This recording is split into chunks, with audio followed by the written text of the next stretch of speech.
Jim Klauck on the Phenomenal Business Growth Podcast. It is so great to have you here, everybody. Tim Swett is joining me here from Prism Specialties. Hello, Tim. How are you? Hey, Jim, I'm phenomenal, of course, doing Of great. course you are. Hey, thank you for joining me today on the podcast. I wanted to get with you as you are an inner circle member with Howard's group at Phenomenal Business Coaching. Wanted to talk about you and your business. But before we get into that, how long have you been part of the inner circle? So we've been with it since about 2020, so Yeah. 4 years. Mhm. Fantastic, or phenomenal, as they say. How did you first meet Howard? So it was interesting. As a new business owner, I started my business in 2017 and was going through that kind of lonely phase of like, did I make a mistake? What's going on? Mhm. A lot of questions and challenges. And I remembered listening to Zig Ziglar a lot when I was a kid. My parents always listened to Zig in the car, and so got online and looked for Zig, and it's like, hey, he has a small business coach named Howard Partridge, and so that was kind of the beginning. Zig Ziglar. So here's my Zig story. Years ago, before there was digital audio, there was something called a cassette deck. And I hmm used to drive around while working for someone else, listening to this guy named Zig Ziglar. And Zig told me that I should quit my job. Now, that's what I heard. And the people tell me the tape didn't say that. But I'm pretty sure I heard him say, other people can do this, Jim, and you should do it. That's what I heard. So anyway, I'd listened to his stories and I read all kinds of books. And I started thinking, it seems like there are people who are less smart than me who have quit their job to start a business. So anyway, so I was really formed early on by Zig.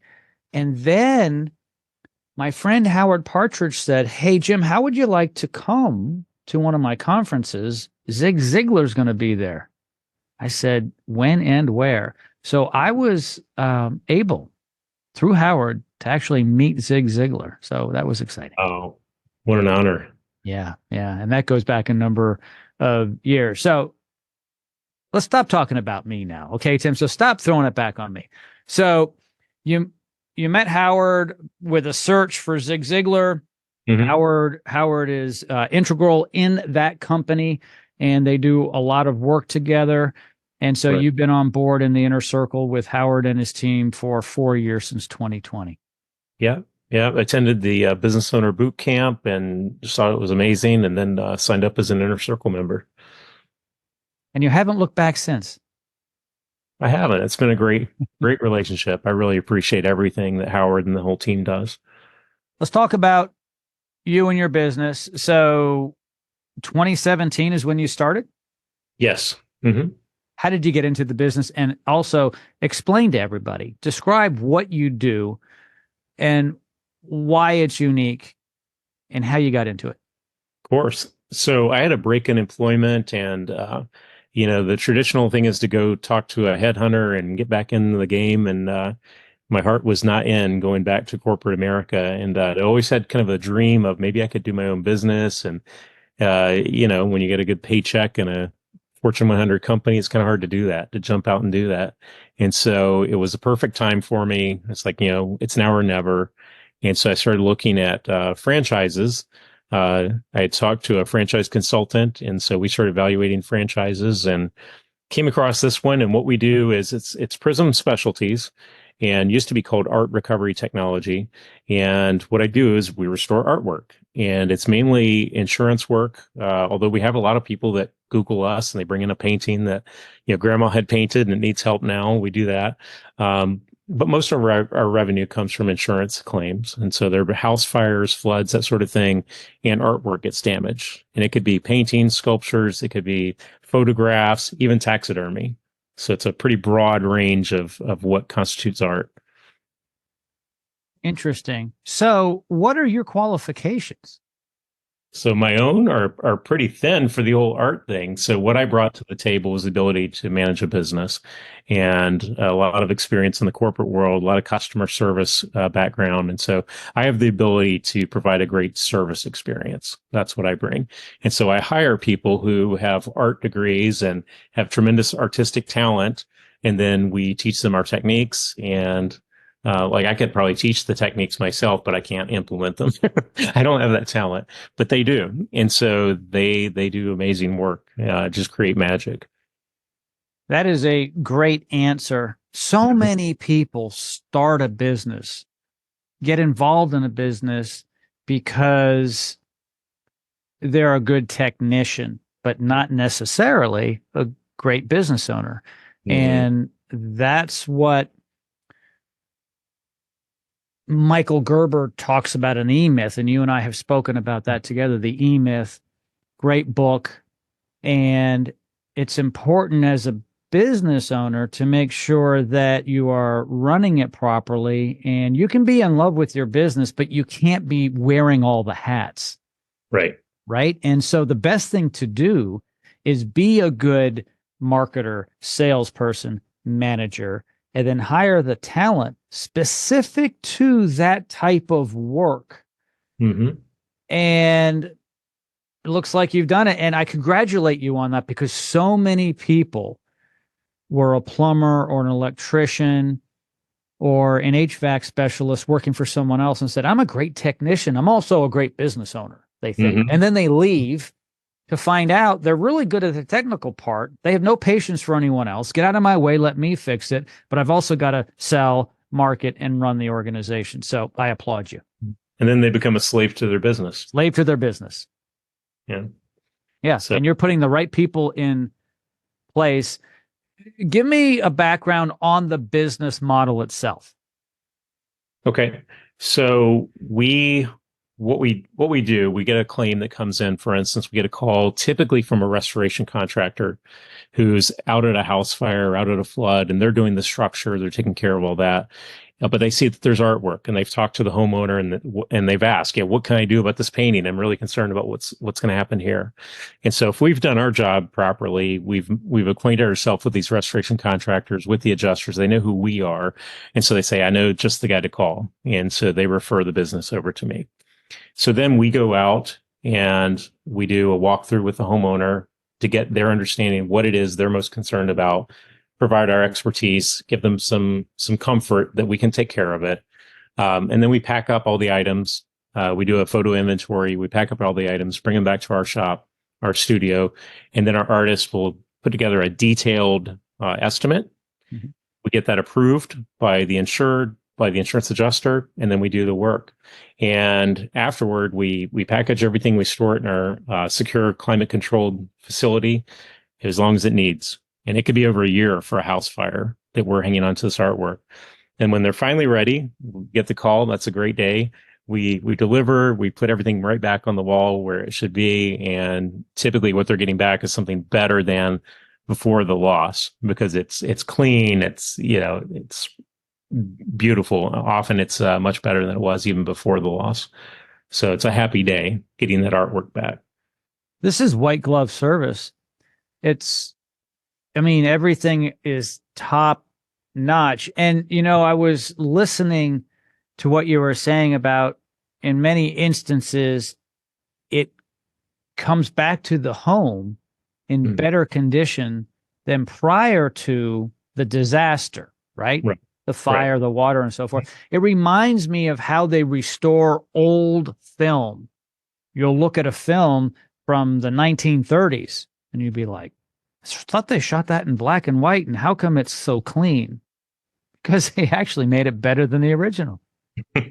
Right. So it's not really like that where you're changing it. You're just making it as clean and perfect as you can. And there were probably some imperfections prior to the damage. Yeah. And a lot of people don't take great care of their artwork, so dust builds up over time, gets discolored.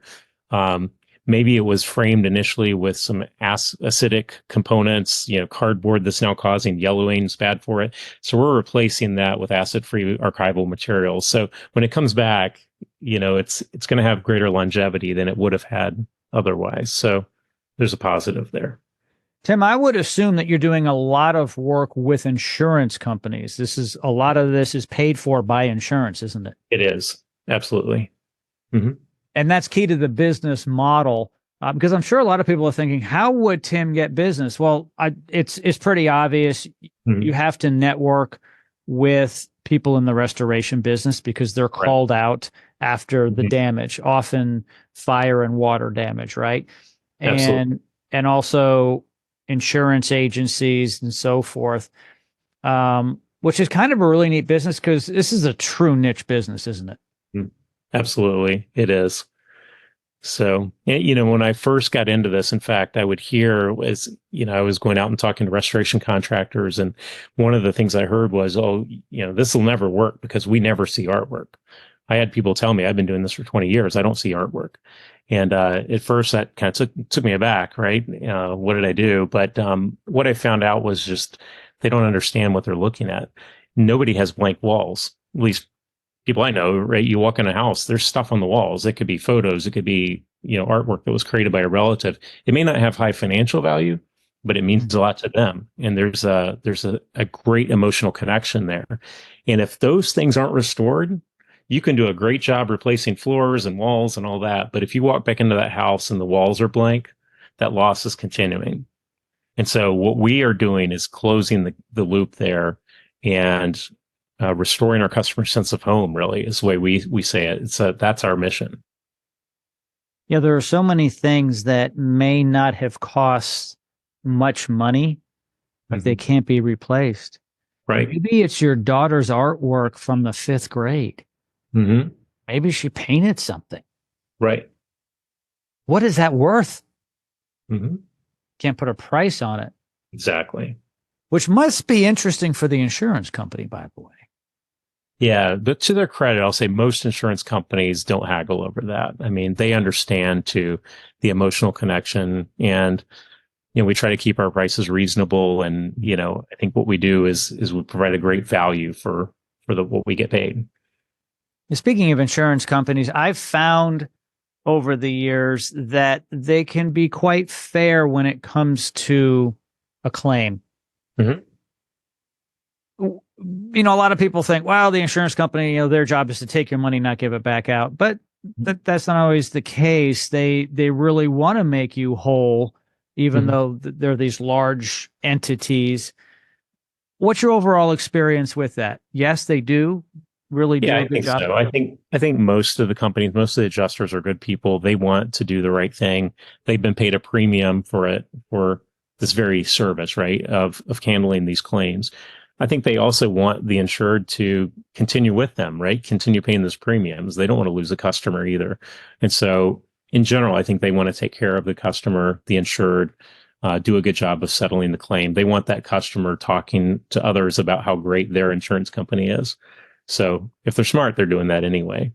And so I think most of them are. There's a few bad apples in the industry that give everybody a bad rap, but I think most people are pretty good. If a restoration company in the Tampa area were watching this right now, what would you like to tell them about the services you offer?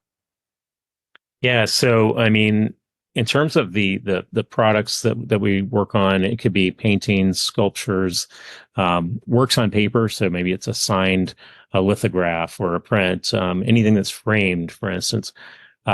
Photographs. A lot of people don't think about photographs as art, but everybody has family photos, and a lot of times they predated the digitals, right? And so they can't get another copy, and so that's important. Even taxidermy, right? And people say, is that art? Well, tell you what, if you meet somebody who's into taxidermy, who's gone on these big game hunts, sometimes to Africa, they've spent a tremendous amount of money on this. Yeah, absolutely, it means a lot to them, and there's specific memories tied to those pieces, and so. Think of art more broadly, right? That if somebody puts something up on their wall or up on a shelf, it's probably because there's an emotional connection. It means something to them. It's not just decorative often. And so think of that. And so I just asked the restoration contractors to really consider, what's the overall experience you're trying to create for your customer? And I know you're going to do a great job with that physical structure. It's going to look amazing. But again, if they're blank walls in the end, they're going to have a bad feeling and they're going to feel like there's still a loss. It had nothing to do with you. You did a great job. Bring me in, right? We can come in and kind of put that cherry on top of the cake, I guess, if you will, and eliminate that sense of loss. And, put a smile on their face that it's finished. Everything's back. And Tim, that's important. As I talk to you today here on this podcast, it appears to me that even though there may be others in the greater Tampa area doing what you do, you stand out, don't you? We do. And to be fair, there aren't that many around who do what we do. It's a pretty tight niche. But yeah, we've developed a reputation over the last 7 years for we do the right thing. All of our reviews are 5-star reviews because what we do is so important to people. It really touches that emotional need that they have. And it's really gratifying. Yeah. Did you ever think you'd be in this business going back a decade? Not at all. Not at all. But my whole career was in customer service and I always loved helping people. And so it's been a perfect landing spot for me at this point in my career. And that's just it, right? Without systems, procedures, customer service, the ability to work with partners out there, whether it's an insurance company or if it's people in the restoration business, you have to have all those business pieces, but customer service is key. Absolutely. Because you can get referrals from that for sure. And I'm sure this has happened as well, where you've done a job because a restoration company came to you saying, we have a client, we need your help. And then maybe weeks, months, or even a couple of years later, that homeowner may have contacted you for something totally unrelated because of the great job you did. Yes, it does. It turns into, we call it a retail job. Someone's bringing an individual piece, they're paying out of pocket, not insurance related at all. But yeah, absolutely. We get those repeat customers that way. And that's so great because I'll tell you, I have dealt with companies before that don't have that professionalism in their model. So for instance, I've moved before, the moving company damaged something, and then there was a local provider in the new city to fix the leg on the table. They do a great job, but they didn't have customer service. They were just a technician.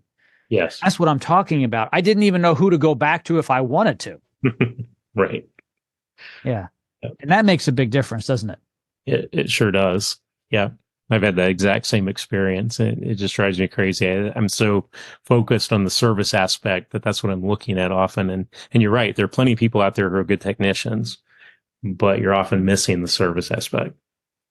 Yeah, and it almost seems like a waste, Tim. There are so many great technicians, but they don't know how to bring it to market and stay in market.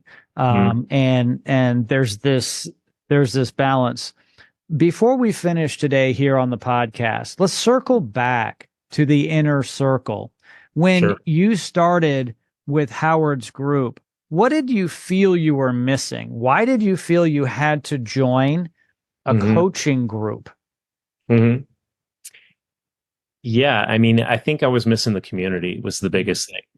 So, there are a lot of great resources with the Inner Circle. The website is just chock full of anything you need. It's there. But really, honestly, I'm not spending a lot of time on the website. It's more in the community. It's more going into the coaching pods, or we call them power of discovery sessions.